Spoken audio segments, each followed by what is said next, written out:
नभस्पृशन् दीप्तमनेकवर्णो व्यात्ताननन्दीप्तविशालनेत्रम् दृष्ट्वा हि त्वां प्रव्यथितान्तरात्मा धृतिर्न विन्दामि शमं च विष्णो। नभस्पृशन् दीप्तमनेकवर्णो नभस्पृशन् दीप्त दीर्घ दीप्तमनेकवर्णो ಅನುಸ್ವಾರದ ಉಚ್ಚಾರಣೆ ನಾಸಿಕಾ ವ ರೀತಿ ದೀಪ್ತಮನೇಕವರ್ಣೋ ವ್ಯಾತ್ತಾನನನ್ ತೋಕೆ ತೋದ್ವತ್ತು ವ್ಯಾತ್ತಾನನಂದೀಪ್ತವಿಶಾಲನೇತ್ರಂ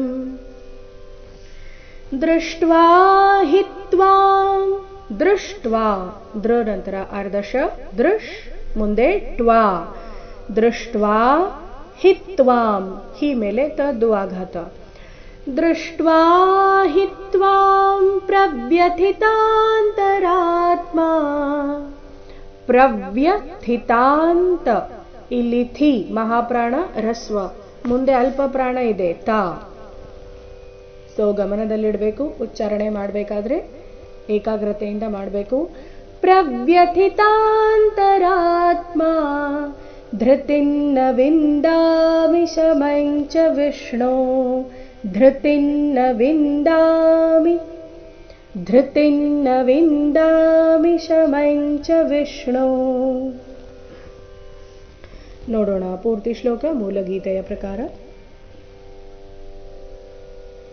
ನಭಸ್ಪೃಶನ್ ದೀಪ್ತಮನೇಕವರ್ಣೋ ವ್ಯಾತ್ತಾನನಂದೀಪ್ತವಿಶಾಲನೇತ್ರಂ ದೃಷ್ಟ್ವಾ ಹಿ ತ್ವಾಂ ಪ್ರವ್ಯಥಿತಾಂತರಾತ್ಮಾ ಧೃತಿರ್ನ ವಿಂದಾಮಿ ಶಮಂ ಚ ವಿಷ್ಣೋ.